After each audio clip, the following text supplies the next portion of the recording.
The Great Hall of the Galactic Council stretched before Admiral Jake Morrison like a vast metal cave filled with the most powerful beings in known space. 12 different alien species sat in their assigned seats, each one representing billions of lives across thousands of worlds. The air hummed with translation devices working to convert dozens of languages into something humans could understand. Jake stood at the center of it all, his Blue Earth Defense Fleet uniform looking plain next to the elaborate robes and biomechanical suits worn by the alien delegates. Ambassador Lisa Carter walked beside him, her face calm but her hands shaking slightly as she held the datapad containing humanity's final statement. They both knew this was not going to end well. The signs had been there for months, trade agreements canceled without explanation, diplomatic meetings postponed indefinitely, human ships turned away from stations they had helped build. Chancellor Kethvar of the Zephyrian Empire rose from his crystal throne, his 4 arms spreading wide in what humans had learned was a gesture of absolute authority. His skin shifted from deep blue to an angry red as he began to speak. The translation came through clear and cold. The Galactic Council has reached a unanimous decision regarding the human species, Kethvar announced, his voice echoing through the chamber. After careful consideration of their actions over the past 50 years, we find them unsuitable for continued membership in galactic civilization. Jake felt his jaw tighten, but kept his expression neutral. Lisa stepped forward, her voice steady despite everything. May we know the specific charges against humanity?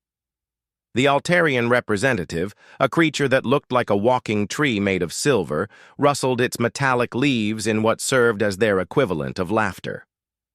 You ask for specifics when your crimes are written across the galaxy in blood and fire. Your species expands too quickly, added the Vakari delegate, her cat-like features twisted in disgust.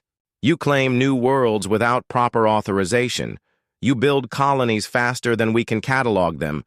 You show no respect for the ancient boundaries established by your betters. The hegemony speaker, a massive creature whose voice sounded like grinding stone, leaned forward. Your military grows stronger each year.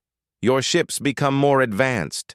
Your weapons become more deadly. You prepare for war while speaking of peace.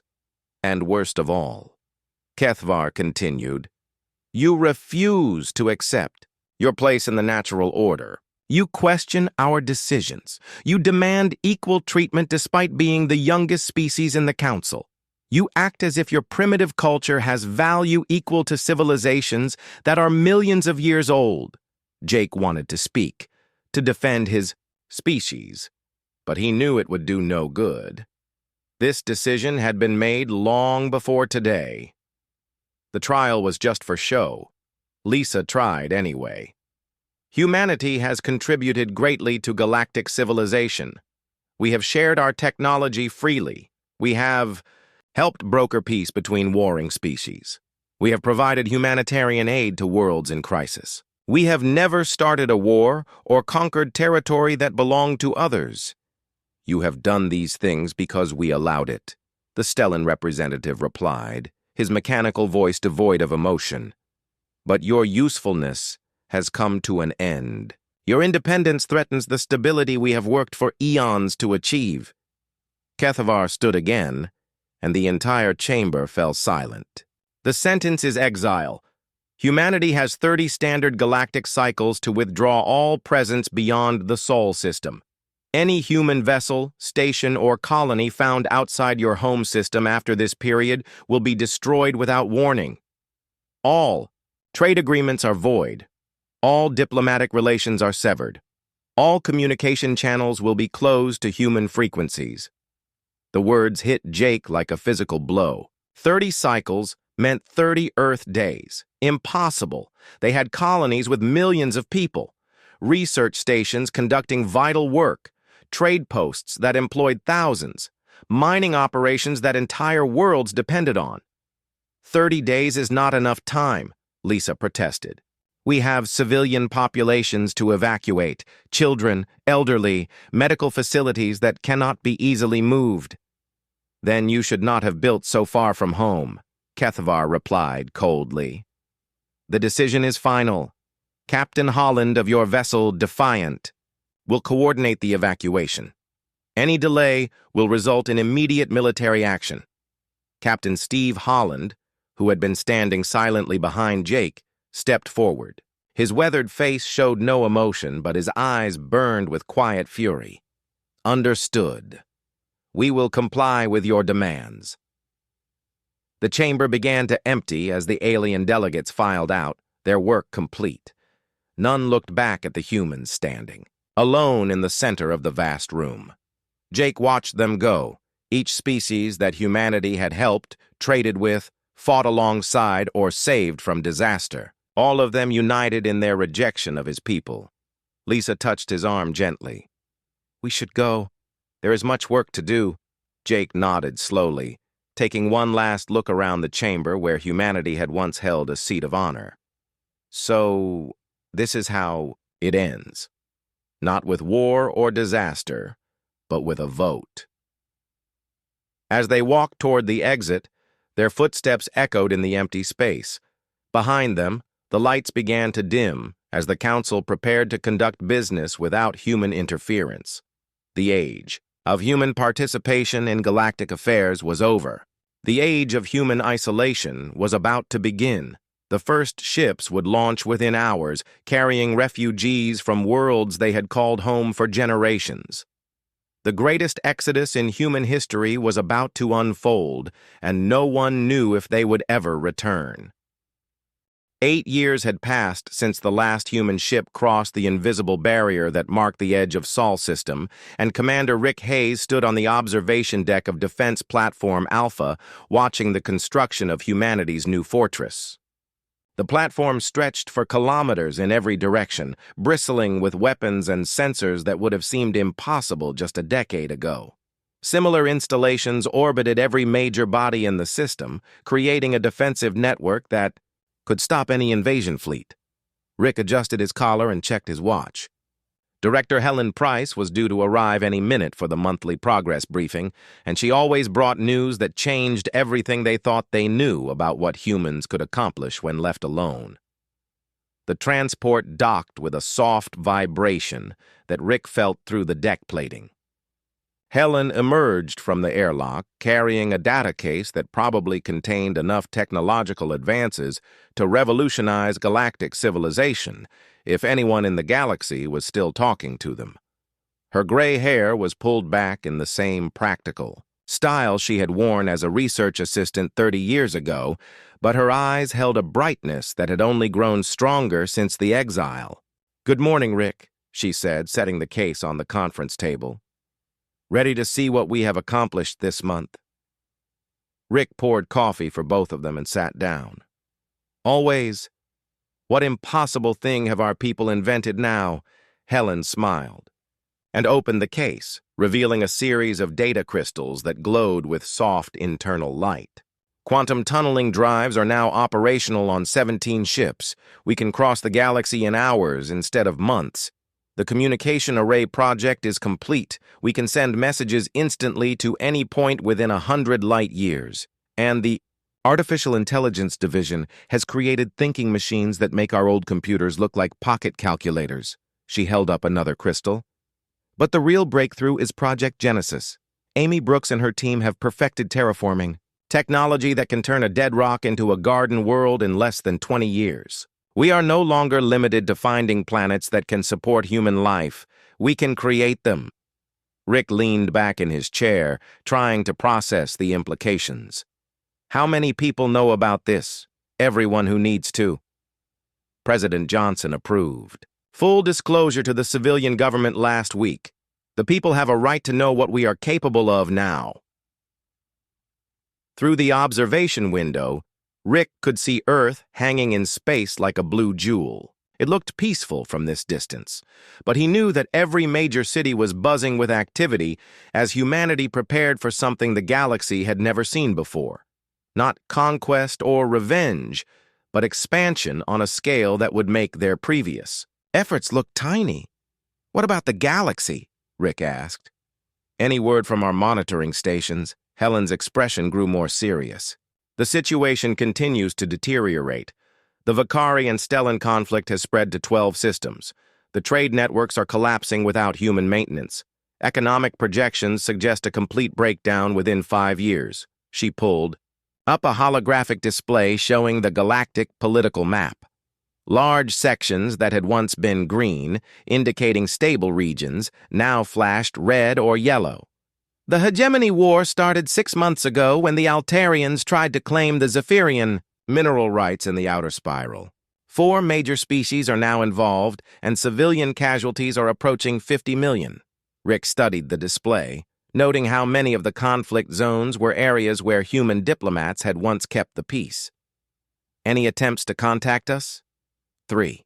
"All from minor species asking for mediation services. The council members are still maintaining their official silence." Helen paused. "Though our intelligence suggests some of them are beginning to question the wisdom of the exile." "Too late for regrets now," Rick said quietly. He had lost friends in the evacuation, good people who died trying to help others escape worlds they had called home. The galaxy had made its choice. Helen activated another display showing the current location of human colony ships. "Admiral Morrison wants you to know that the Aurora reached the Andromeda staging area yesterday.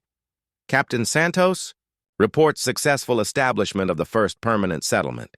They are calling it New Terra." Rick felt a surge of pride. While the galaxy tore itself apart, humanity was building something new and better in the dark spaces between stars. They had learned from their mistakes, and this time they would not be dependent on the approval of others. "How many more ships are ready for departure?" 15 colony vessels and 30 escort ships will launch next month. The target is a star cluster 8,000 light-years beyond Council space. Long-range surveys indicate at least 20 suitable worlds. Rick whistled softly. 20 worlds in one cluster. That would double our current colonial population. "And it is just the beginning," Helen said, closing the data case. "The president wants to brief the full cabinet on Phase 2 next week. We are not just leaving Council space, we are leaving this entire section of the galaxy." She stood and walked to the observation window, looking out at the stars. "Do you ever wonder what they would think if they knew what we were doing out here?" Rick joined her at the window. "Probably that we were proving them right about being dangerous." "Maybe we are," Helen replied, "but not in the way they think. We are dangerous to ignorance, to stagnation, to the idea that things must always stay the same." In the distance, another construction ship moved into position to begin work on Defense Platform Beta. The ship was sleek and fast, its design incorporating technologies that had been developed entirely in isolation. It looked nothing like the vessels humanity had built when they were trying to fit in with galactic standards. "How long do you think it will be before they realize their mistake?" Rick asked. Helen considered the question carefully. "The smart ones already know, but pride is a powerful force, and admitting they were wrong would mean admitting they destroyed their own civilization for no good reason.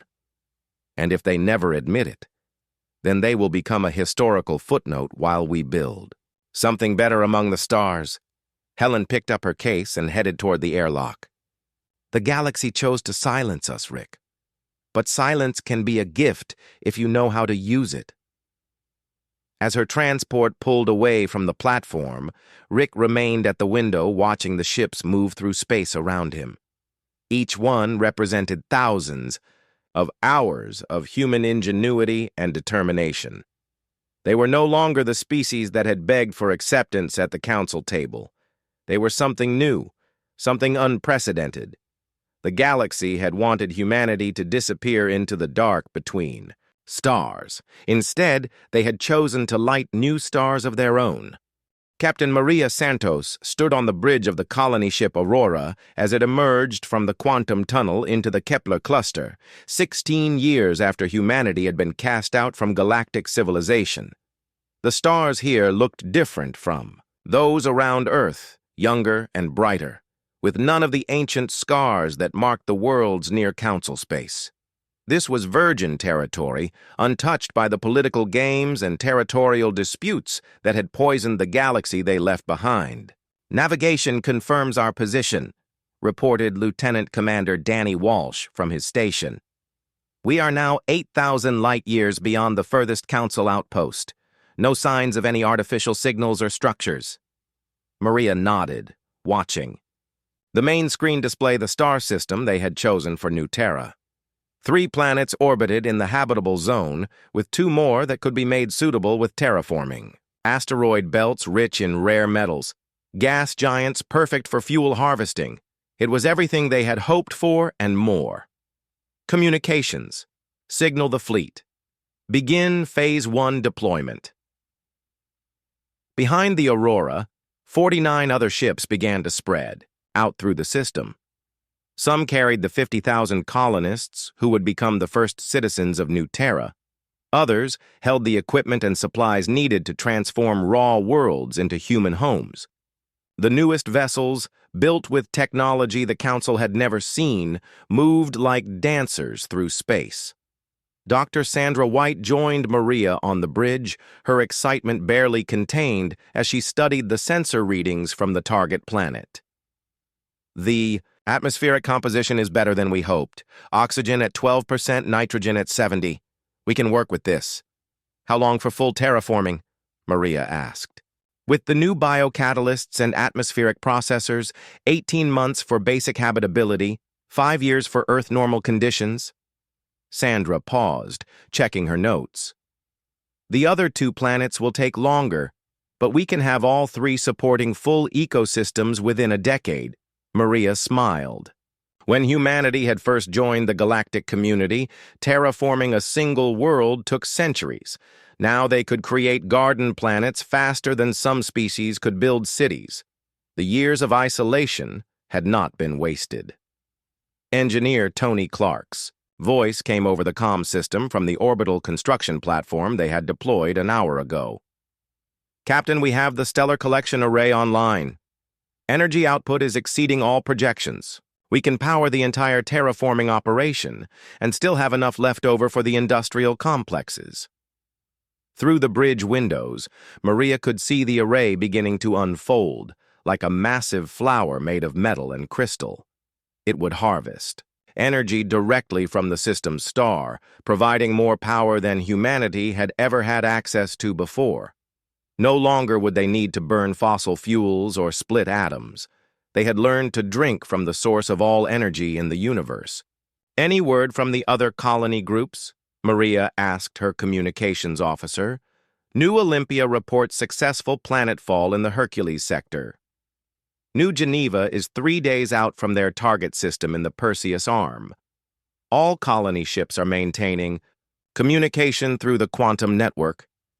Maria felt a deep satisfaction hearing those reports. While the Council believed humanity was trapped in the Sol system, they had actually expanded further and faster than any species in galactic history. Dozens of new worlds were being settled simultaneously across 3 different galaxy arms. The quantum tunnel network allowed instant travel between systems that were thousands of light-years apart. "Captain," called the sensor operator, "I am picking up something unusual from the inner system." The main screen shifted to show a detailed scan of the space around the star. There, hidden in the glare of stellar radiation, massive structures were taking shape as automated construction ships assembled them from raw materials harvested from nearby asteroids. "The first habitat ring will be complete in 6 months," Tony reported from his orbital platform. "Housing for 2 million people, with full gravity simulation and Earth normal environment. We are not just terraforming planets anymore. We are building worlds from scratch." Dr. Sandra White pulled up a holographic display showing the planned development of the entire star system. "In 10 years, this single system will house more humans, then lived in all of Council space when we were exiled. And it is just one of 47 systems we are currently developing. Maria studied the display, trying to comprehend the scale of what they were accomplishing. Entire civilizations built from nothing, worlds brought to life through human will and ingenuity, technologies that would have seemed magical to the species that had rejected them. "What about defense?" Maria asked. "Already in place," replied Commander Walsh. "We have detection grids monitoring all approaches to human space. Any ship that comes within 100 light-years of our territory will be tracked and identified. The new defensive platforms can eliminate threats before they know we exist, and if the Council ever decides to look for us, they would find empty space where they expect to see us, and inhabited worlds where they expect to see nothing." Walsh smiled grimly. "Our sensor masking technology makes us invisible to their detection methods. As far as they know, we disappeared completely." A soft chime indicated an incoming priority message from Earth. Admiral Jake Morrison's weathered face appeared on the secondary screen, looking older, but with eyes that burned with fierce determination. "Maria, congratulations on successful deployment of Colony Group 7. President Johnson wants you to know that Phase 3 has been approved. We are moving into the Magellanic Clouds." Maria felt her breath catch. The Magellanic Clouds were satellite galaxies orbiting the Milky Way. If humanity was expanding there, they were no longer just leaving Council space, they were leaving the galaxy entirely. "How many ships for Phase 3? She asked. 200 colony vessels. 1 million colonists. Full industrial and terraforming capability." Morrison paused. "We are not just surviving our exile, Maria. We are transcending it." The transmission ended, leaving the bridge in stunned silence. Around them, the work of building New Terra continued as construction ships moved supplies and equipment down to the planet's surface. In a few hours, the first human children would breathe the air of a world 8,000 light-years from Earth. Dr. Sandra White broke the silence. "Do you think they have any idea what they set in motion when they exiled us?" Maria looked out at the stars, thinking of all the human worlds now scattered across the galaxy and beyond. "They wanted us to disappear. Instead, they freed us to become something greater than we ever could have been under their rules. And when they finally realize what we have become, it will be too late," Maria replied. "We are no longer the species they rejected. We are something new, something they cannot control or contain. The galaxy will have to deal with us as equals, or not at all." Behind them, the first shuttle launched toward New Terra, carrying the pioneers who would plant humanity's flag on yet another world.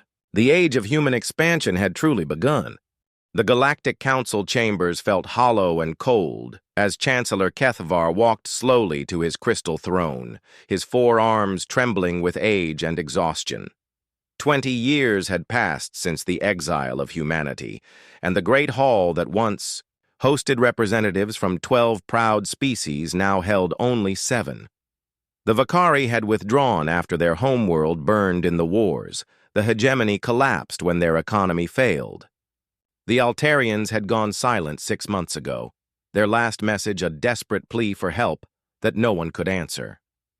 Ambassador Lisa Carter's old seat remained empty, a reminder of what they had lost when they cast humanity out in fear and ignorance. Kethvar stared at that empty chair and wondered if this was what defeat looked like. Not a sudden crushing blow, but a slow bleeding of hope until nothing remained but regret. "The situation reports," he said quietly to the assembled delegates. The Stellan representative, her mechanical form showing signs of poor maintenance, spoke first. "Trade volume has decreased by 68%. The shipping lanes are too dangerous to maintain without neutral stations. Pirates attack our vessels with impunity because we lack the resources to patrol the trade routes." The Zephyrian delegate, much younger than Kethvar and untested in real crisis, shifted nervously. Our colonial expansion has stopped completely. 3 worlds have been abandoned due to terraforming failures. We cannot maintain the atmospheric processors without human technical support. The research consortium has published no new discoveries in 4 years, added the representative from the scientific collective. Innovation has stagnated across all fields. We have been reduced to maintaining existing technology rather than advancing it. Kethvar closed his eyes, feeling the weight of his species' decline pressing down on him. When he had been young and proud, casting out the humans had seemed like preserving the natural order. Now it felt like suicide by arrogance. "What of the intelligence reports?" he asked, though he dreaded the answer. The head of Council Intelligence, a being whose species specialized in information gathering, activated a holographic display. "We have detected unusual energy signatures coming from the galactic rim, massive construction projects using technology we cannot identify, quantum distortions that suggest faster-than-light travel methods beyond our understanding." The display showed star charts with anomalous readings scattered across impossible distances. The signals appear to be coordinated despite being separated by thousands of light years. Whatever is building these structures has communication capabilities that violate known physics. "Could it be the humans?" asked the Stellan representative. "Impossible," Kethvar replied automatically, but his voice lacked conviction. "They were restricted to their home system. We would have detected any expansion beyond Sol space. Unless they develop technology, we cannot detect the intelligence," Chief said quietly. "Our monitoring stations report no human activity in Sol space for the past 5 years. No ships, no communications, no signs of life." The chamber fell silent as the implications sank in. Either humanity had died out completely, which seemed unlikely given their resilience, or they had found a way to become invisible to Council surveillance. "There is more," the intelligence chief continued. "We intercepted fragments of communication using quantum entanglement principles. The encryption is unbreakable, but the mathematical structure suggests human origin." Kethvar stood slowly, his aged joints protesting. "Show me." The holographic display shifted to show a 3-dimensional representation of the galaxy. Dozens of points of light appeared in regions that should have been empty space, connected by lines that represented the mysterious communications network. If these signals are human in origin, then they have established a presence in over 40 star systems, across 3 galaxy arms. The scale of such an operation would require resources and technology far beyond what they possessed 20 years ago. "That is impossible," protested the Zephyrian delegate. "No species could expand so far so quickly. No species bound by council regulations," corrected the intelligence chief. "But we exiled them from those restrictions." Kethvar stared at the display, his mind reeling. If humanity had truly accomplished this level of expansion, then the Council had not eliminated a threat. They had created a rival civilization that operated outside all known parameters. "What of our internal situation?" he asked, though he already knew it was grim. "The Meridian conflict has spread to 6 systems," reported the military liaison. "Civilian casualties exceed 100 million.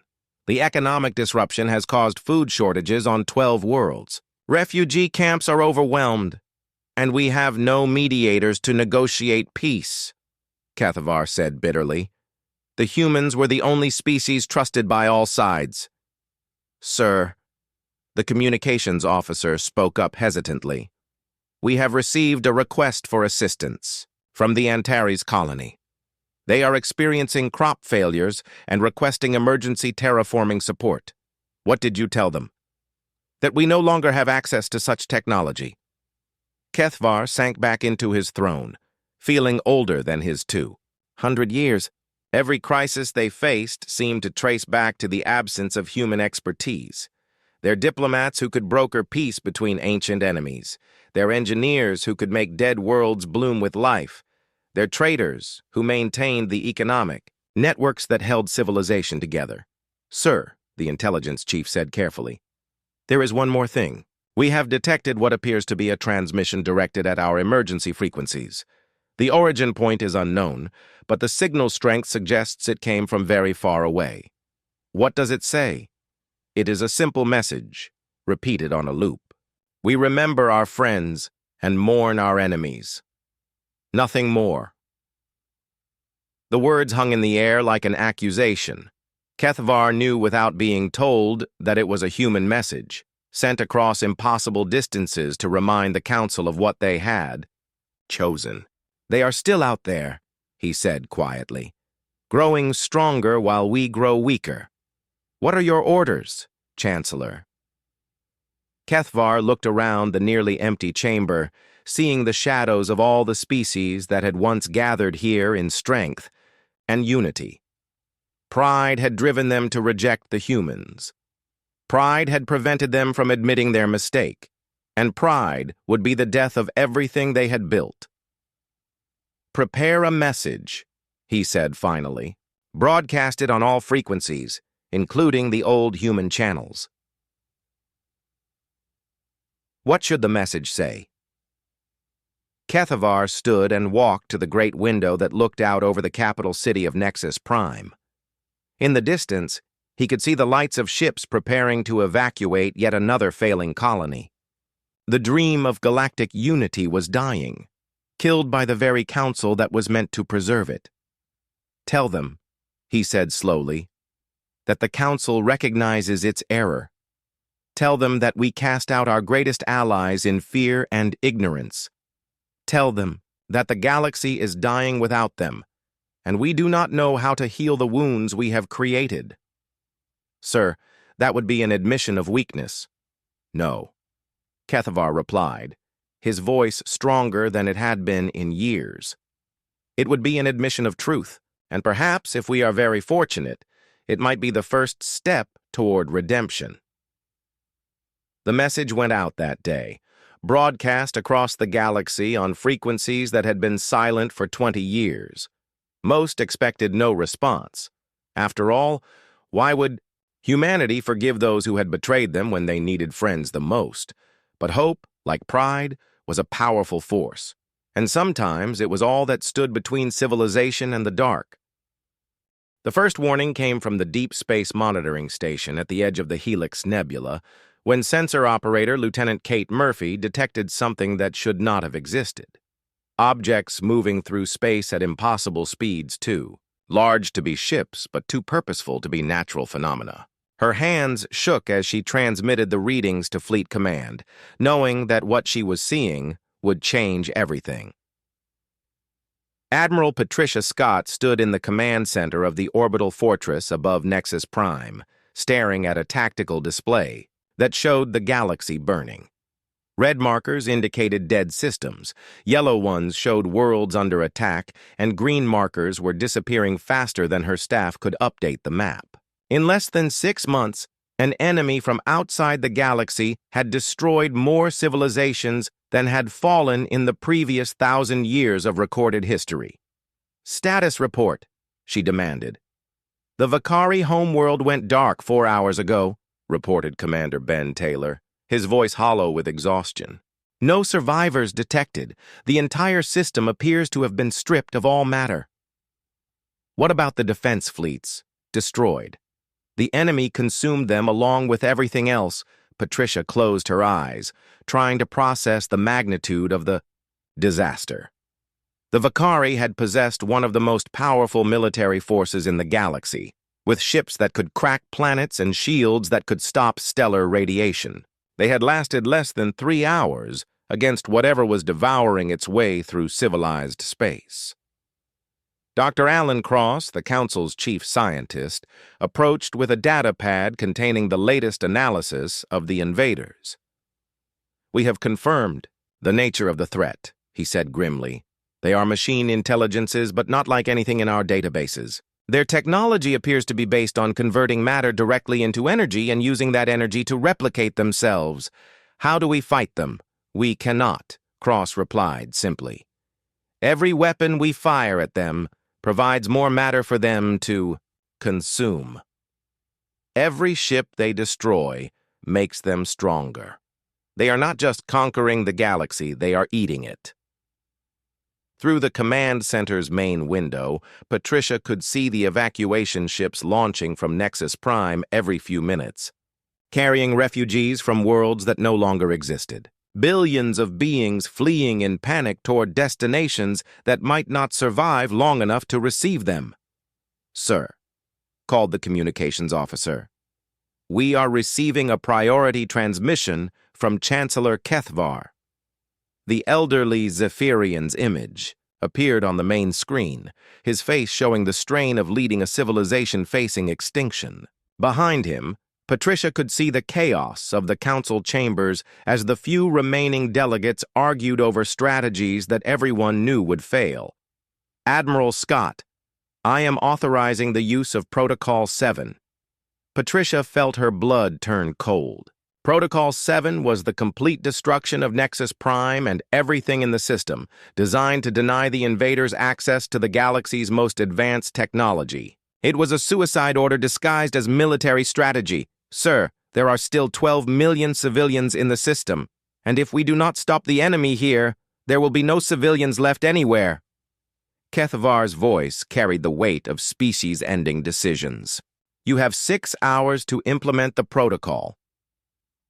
The transmission ended, leaving Patricia alone with the most terrible order any military officer could receive. She looked around the command center at her staff, seeing the same horror in their eyes that she felt in her heart. "Admiral," Commander Taylor said quietly, "there is one more option." "What are you talking about?" "The human frequencies. We could try to contact them." Patricia almost laughed at the absurdity of it. "The humans were exiled 22 years ago. Even if they survived, why would they help us after what the Council did to them?" "Because they are human," Taylor replied. "And humans do not abandon people in need, even people who have wronged them," Dr. Cross looked up from his data pad. "The quantum signature analysis suggests the invaders came from outside this galaxy. If the humans truly established colonies beyond our galactic boundaries, they might have intelligence about this threat."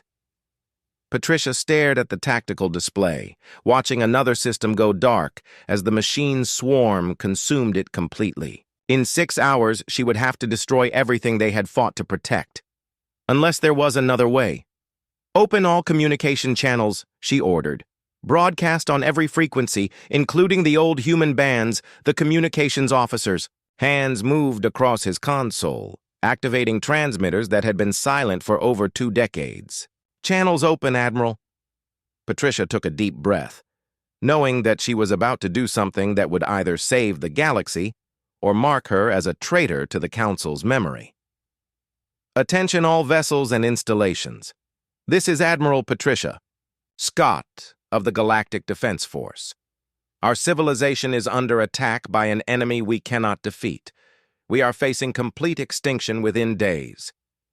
She paused, thinking of all the species that had voted to exile humanity, including her own. "To the human colonies, wherever you may be, we know we have no right to ask for your help. We cast you out when you offered friendship. We silenced you when you spoke truth. We treated you as enemies when you were our greatest allies." The command center fell silent except for the soft hum of equipment and the distant rumble of evacuation ships launching. But if you can hear this message, if you have survived and grown strong in the years since we failed you, please remember that there are innocent beings here who never chose to make you enemies, children who know nothing of the Council's crimes, civilians who only want to live in peace. Patricia's voice broke slightly as she continued. "We do not ask for forgiveness. We do not deserve it. But we beg you not to let the galaxy die for the mistakes of its leaders. You once stood with us against the darkness between stars. If you have the power to do so again, please help us."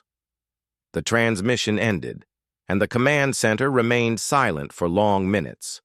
No one expected a response. Why would humanity risk themselves for people who had betrayed them when they needed friends most? Then the communications board lit up like a stellar explosion.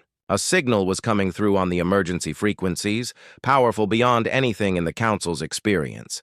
The voice that emerged from the speakers was calm, professional, and unmistakably human.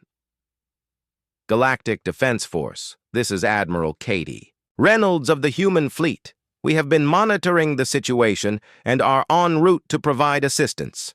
Maintain your positions and prepare for immediate tactical coordination. Patricia felt tears streaming down her face as she replied. Admiral Reynolds, this is Admiral Scott. We are honored by your response and grateful beyond words. Save the gratitude, Admiral. We have a galaxy to save. Around the command center, officers who had given up hope began working with renewed purpose. The impossible had happened. Humanity had returned in their darkest hour, not seeking revenge but offering salvation. In the distance, space itself began to ripple as something vast approached through dimensions the Council had never imagined. The children of Earth were coming home, and they were no longer the helpless species that had been cast out in shame and fear. They had become something magnificent and terrible and utterly unstoppable. The real war was about to begin. Space around Nexus Prime tore open like fabric, ripping along invisible seams as the first human ships emerged from quantum tunnels that existed outside normal space-time. Admiral Katie Reynolds stood on the bridge of the flagship Liberty, watching through the main viewport as her fleet materialized around the dying galactic capital. The sight that greeted her was worse than the reports had suggested. The machine swarm covered half the sky, a writhing mass of metallic constructs that devoured everything in their path. Entire moons had been stripped down to their cores. Space. Stations that had stood for millennia were being consumed piece by piece. The orbital shipyards that had once built vessels for a dozen species now provided raw material for an enemy that grew stronger with every passing moment. Fleet status. Katie asked her operations officer. All ships reporting ready for combat. We have 300 vessels of the line plus support craft. Commander Paul Holland replied, his voice steady despite the magnitude of what they faced. Quantum tunneling drives are maintaining stable field harmonics. Energy levels at maximum. Katie nodded, studying the tactical display that showed the positions of both fleets. The surviving Council forces were clustered around Nexus Prime in a desperate defensive formation that everyone knew could not hold for more than a few hours. Her own ships, spread out in attack formation, looked tiny compared to the vast machine. Swarm, but she had learned never to judge human capabilities by appearance alone. Communications. Open a channel to Admiral Scott. The image of the Council fleet commander appeared on her screen, the woman's face showing a mixture of hope and disbelief. Admiral Reynolds, we have 47 ships still combat capable. Our weapons have proven ineffective against the enemy, but we can provide support. Understood, Admiral. Pull your forces back to minimum safe distance. This is going to get dangerous. Katie turned to her tactical officer. Analysis of enemy capabilities. The machines appear to function as a collective intelligence. They convert matter into energy through unknown means, then use that energy to replicate themselves. Standard weapons actually make them stronger by providing more material to consume. Weaknesses, unknown at this time. However, their replication process appears to require a specific quantum frequency. If we could disrupt that frequency, do it, Katie ordered. All ships prepare to engage. Target the quantum disruption array. The human fleet moved forward with fluid precision that spoke of years fighting battles the galaxy had never heard about. Their ships were works of art and engineering that made the finest Council vessels look primitive by comparison.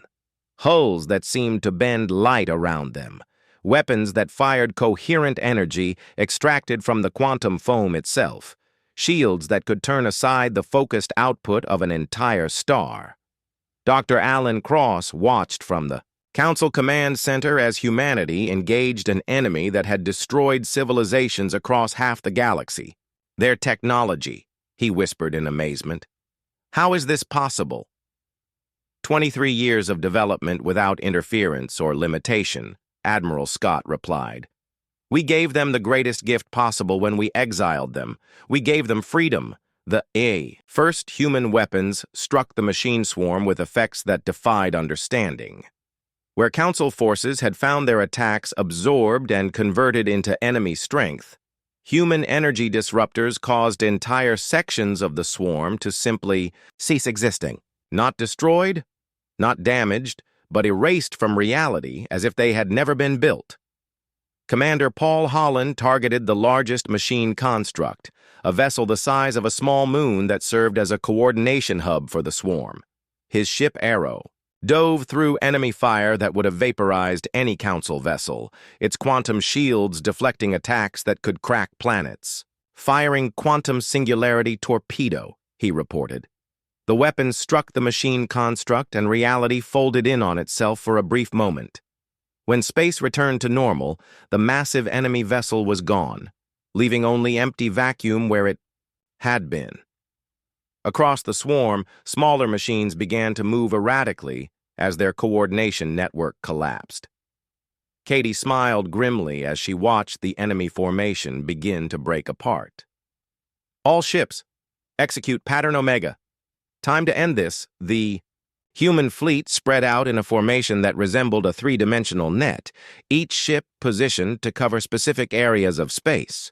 Energy weapons fired in perfect synchronization, creating a web of destruction that trapped the machine swarm in overlapping fields of quantum disruption. Dr. Cross could barely comprehend what he was seeing. They are not just fighting the machines. They are systematically dismantling the fundamental forces that allow them to exist. Admiral Reynolds. Admiral Scott called over the communications channel. "The main swarm is breaking up, but we are detecting multiple smaller groups moving toward inhabited systems already tracking them," Katie replied. "We have ships positioned throughout the galaxy. No machine will escape destruction." As she spoke, reports began coming in from across civilized space. Human fleets appearing at threatened worlds just as the machine swarms arrived. Battles that lasted minutes instead of hours. Entire invasion forces eliminated before they could consume a single asteroid. The tide of war turned not over days or weeks, but in a matter of hours. The enemy that had seemed unstoppable was being systematically destroyed by weapons and tactics it could not counter. The machine intelligence that had devoured half the galaxy found itself facing an opponent that had transcended the normal rules of physics.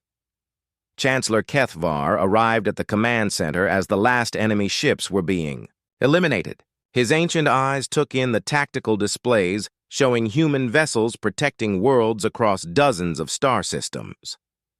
"It is over," he said quietly. "Yes," Admiral Scott replied. Thanks to them, Katie's image appeared on the main screen, her expression serious but not unkind. "The immediate threat has been neutralized. Our cleanup crews are working to eliminate any remaining machine fragments. Medical and engineering support ships are standing by to assist with reconstruction efforts." Kethvar stepped forward, his forearms trembling with emotion. "Admiral Reynolds, on behalf of the surviving members of the Galactic Council, I offer our unconditional surrender. We have no right to ask for mercy after what we did to your people, but we place ourselves at your disposal." Katie was quiet for a long moment, and when she spoke, her voice carried the weight of years spent building something better in the darkness between stars. "Chancellor, we did not return for conquest or revenge. We returned because people were dying, and we do not abandon those in need. What do you want from us?" "Nothing," Katie replied simply. "We want to give you something, a chance to be part of something better than what came before. A galaxy where no species rules over others, where differences are celebrated instead of feared, where the strong protect the weak instead of exploiting them." She gestured to someone off-screen, and President Carl Johnson appeared beside her. The leader of humanity looked older, but carried himself with the quiet confidence of someone who had guided his people through their greatest trial. "The exile is over," he announced. "Not because we choose to return to the old system, but because we choose to create a new one. We invite all species to join us in building a galactic community based on cooperation instead of dominance, exploration instead of exploitation, hope instead of fear. Dr. Cross looked at the displays showing human ships protecting worlds that had once voted to exile them. "Why?" he asked. "After everything we did, why did you save us?" Katie smiled, and for a moment she looked like the young officer who had once stood beside Admiral Morrison in the council chambers. "Because that is what humans do. We protect those who cannot protect themselves. We help those who need help. We forgive those who ask for forgiveness. And if we refuse your offer, then you are free to rebuild your civilization as you see fit," President Johnson replied. "We will not force our vision on anyone, but we will be here if you need us, as we have always been." Chancellor Kethavar looked around the command center at the officers and scientists who had witnessed humanity's return. Some wept openly. Others stood in stunned silence. All understood that they were present at the birth of a new age. "On behalf of all free peoples of the galaxy," he said formally, "we accept your offer of partnership. We place ourselves under the protection of the human alliance, not as subjects, but as equals working toward a common future." The war was over. The galaxy was saved. And humanity, cast out in silence and shame, had returned as the guardians they had always been meant to be. The universe would never be the same.